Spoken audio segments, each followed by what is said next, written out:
Dengan membawa ban bekas, ratusan warga berunjuk rasa di kantor Bupati Asahan menuntut perbaikan jalan. Sejumlah pendemo berusaha menerobos barisan Satpol PP yang berjaga di kantor Bupati Asahan, Sumatera Utara. Warga yang mulai emosi kemudian ditenangkan koordinator aksi agar tidak melakukan tindakan anarkis. Namun upaya tersebut berujung bentrok dan baku hantam antar sesama pengunjuk rasa. Polisi yang berada di lokasi berhasil meredam aksi anarkis warga. Warga putus asa karena aksi tak kunjung mendapat perhatian pemerintah.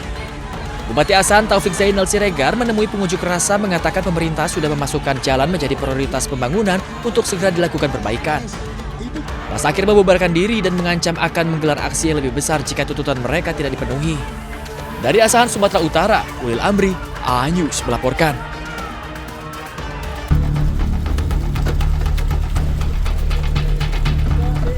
Kecelakaan beruntun melibatkan 2 mobil dan 1 motor terjadi di Jalan Lintas Padang Bukit Tinggi, tepatnya di kawasan Sicincin, Kecamatan 2x11 6 Lingkung, Kabupaten Padang Pariaman. Kecelakaan bermula ketika sebuah minibus yang melaju dari arah Bukit Tinggi menuju Padang berusaha mendahului sebuah mobil. Namun saat proses menyalip, kedua kendaraan bersenggolan. Pengemudi dari minibus kehilangan kendali, kemudian menabrak sepeda motor metik yang berada di depannya, sehingga akhirnya keluar jalur dan menghantam pagar rumah warga.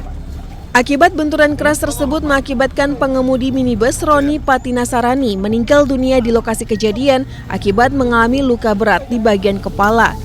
Sementara itu, pengemudi mobil, pengendara dan penumpang sepeda motor serta sejumlah penumpang dari kedua mobil mengalami luka-luka dan langsung dievakuasi ke Puskesmas Sicincin. Beberapa korban kemudian dirujuk ke RSUD Padang Pariaman untuk mendapatkan penanganan medis lebih lanjut. Secara keseluruhan, kecelakaan ini mengakibatkan 1 orang meninggal dunia dan 10 orang mengalami luka-luka. Hingga saat ini, unit Gakum Satlantas Polres Pariaman masih melakukan penyelidikan untuk mengetahui penyebab pasti kecelakaan. Polisi mengimbau seluruh pengguna jalan agar selalu mengutamakan keselamatan dan memastikan kondisi aman sebelum mendahului kendaraan lain, terutama di ruas jalan nasional yang padat lalu lintas. Dari Padang Pariaman, Sumatera Barat, Eka Gus Priyadi, iNews melaporkan.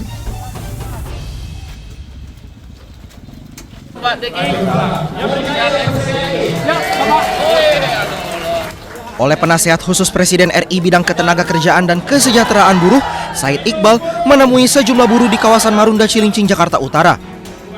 Said Iqbal mengatakan akan turun langsung menindaklanjuti informasi mengenai isu pemutusan hubungan kerja atau PHK di Tokopedia dan TikTok untuk memperoleh fakta sebelum pemerintah mengambil langkah lebih lanjut.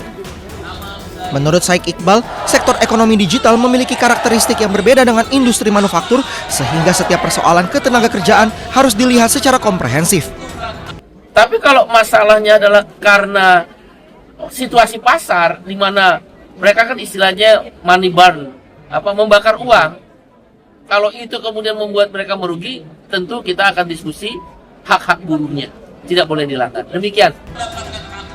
Sebelumnya, rumor tentang pemutusan hubungan kerja atau PHK terhadap 90% karyawan Tokopedia dan TikTok ramai beredar di media sosial. Dalam waktu dekat, Said Iqbal menargetkan dapat bertemu dengan para pekerja Tokopedia dan TikTok bersama Kementerian Ketenagakerjaan untuk memperoleh gambaran langsung mengenai kondisi yang terjadi dengan tetap menjunjung tinggi hukum yang berlaku. Dari Jakarta, Rizky Falufi, iNews melaporkan.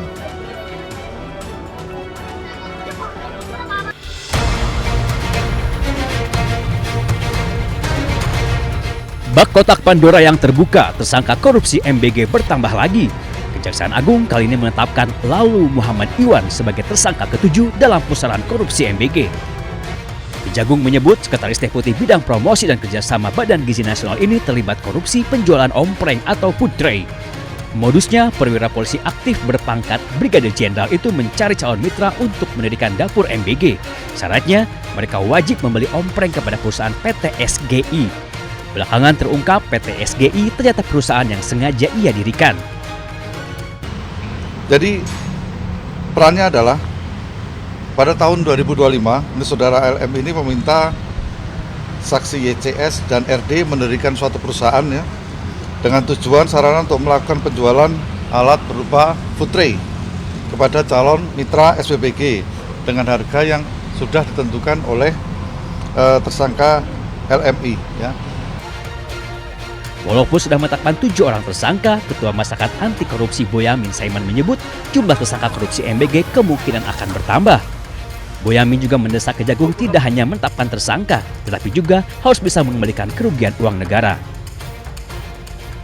Jadi ini masih banyak yang harus jadi tersangka, karena banyak yang dimanipulasi, banyak yang dikorupsi, mulai dari titik dapur, pengadaan motor listrik, ompleng, mungkin CCTV, mungkin diduga juga terkait dengan pengadaan pakaian, pengadaan tablet, segala macam. Itu sudah seharusnya Kejaksaan Agung menyasar semua yang terlibat dalam korupsi MBG dan BGN, karena apapun ya, untuk pertama tujuan utamanya adalah pengembalian kerugian negara, karena kalau tidak disasar nanti pengembalian kerugian negara akan minim. Penetapan lalu Muhammad Iwan menambah jumlah petinggi Badan Gizi Nasional yang menjadi tersangka pencuri uang MBG. Sebelumnya, Kejagung sudah lebih dulu menangkap Ketua BGN Dedan Hindayana dan dua wakilnya, Sony Sonjaya dan Lodewijk Kusum. Menyusul 3 tersangka lainnya dari pihak swasta, yakni Asep Yusuf Somantri, Glory Harimah Sihombing, dan Andri Mulyono. Tim Liputan Ainus melaporkan.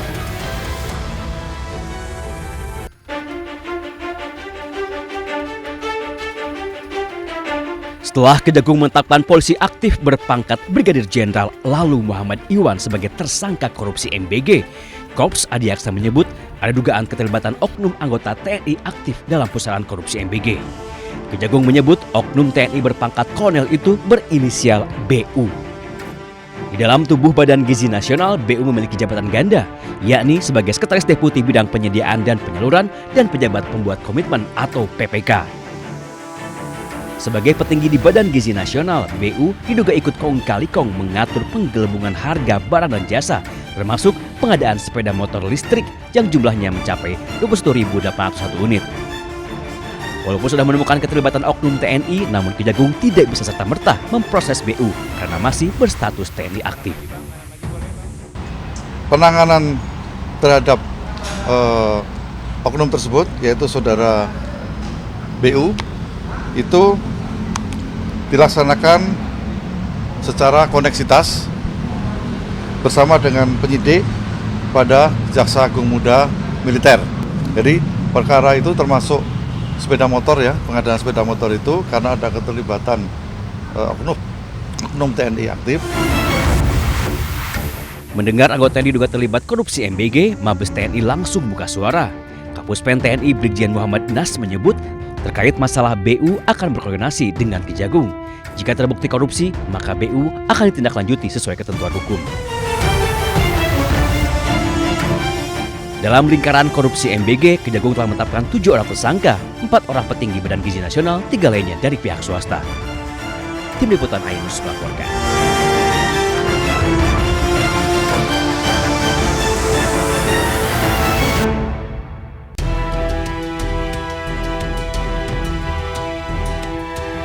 Satu orang polisi aktif berpangkat Brigadir Jenderal disebut Kejagung sebagai tersangka korupsi MBG.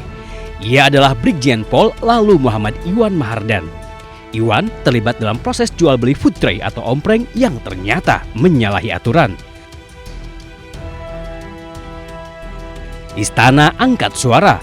Kepala Badan Komunikasi Pemerintahan Muhammad Kodari menyebut walaupun berpangkat jenderal, namun proses hukum terhadap Iwan harus tetap berjalan tanpa pandang bulu. Kodari juga menyerahkan seluruh proses hukum kepada Kejagung. Kalau bicara aspek hukum, tentu semua harus kembali kepada aparat penegak hukum. Dan yang sedang memproses sekarang adalah kejaksaan. Dan seperti dikatakan oleh Bapak Presiden bahwa hukum sekarang ditegakkan tanpa pandang bulu, apapun latar belakangnya. Jadi sebetulnya siapapun dimintakan pertanggungjawabannya sesuai dengan posisi dan pos yang sedang ditempati. Ya, jadi bukan karena latar belakangnya polisi, bukan karena latar belakangnya non-polisi, tapi karena memang masalah-masalah yang terjadi di saat beliau sedang ditugaskan di tempat yang di mana kasus itu terjadi, yaitu BGN. Intinya kita lihat saja proses yang akan berkembang ke depan dan akan diproses sebagaimana mestinya. Lalu Muhammad Iwan Mahardan menjadi tersangka ke-7 dalam pusaran korupsi MBG. Kejagung menyebut Iwan berbuat curang dengan mencari calon mitra untuk mendirikan dapur MBG. Namun, pemilik dapur dipaksa membeli food tray atau ompreng kepada perusahaan yang sengaja ia dirikan. Selain Iwan, Kejagung sudah menetapkan 6 tersangka lainnya, 3 diantaranya petinggi Badan Gizi Nasional. Mereka diduga kong kali kong dalam praktek jual beli dapur MBG. Tim Liputan iNews melaporkan.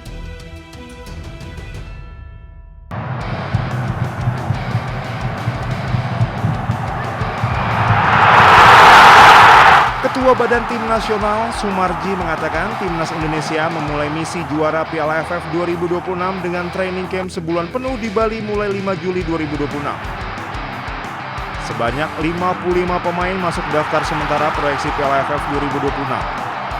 6 diantaranya Maulo Zylstra, Jordi Amat, Raihan Hanan, Rizky Ridho, dan Shane Patinama. Jumlah tersebut belum final karena BTN dan tim pelatih akan melakukan penyaringan ketat demi membentuk skuad paling siap tempur.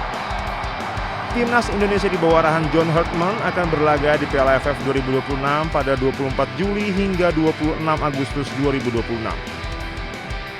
Skuad Garuda tergabung di grup A dan menghadapi tantangan format kompetisi yang menuntut konsistensi sejak awal. Ambisi juara memiliki landasan kuat.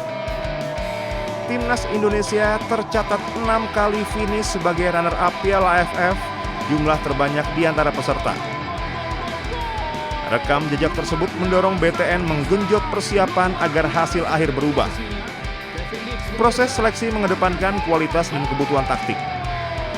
Training camp di Bali dirancang untuk menyatukan aspek fisik, taktik, dan mental dalam waktu sebulan. Dengan daftar pemain yang mengerucut ke arah kepelatihan yang jelas, Timnas Indonesia memulai fase krusial menuju target tertinggi Piala AFF 2026.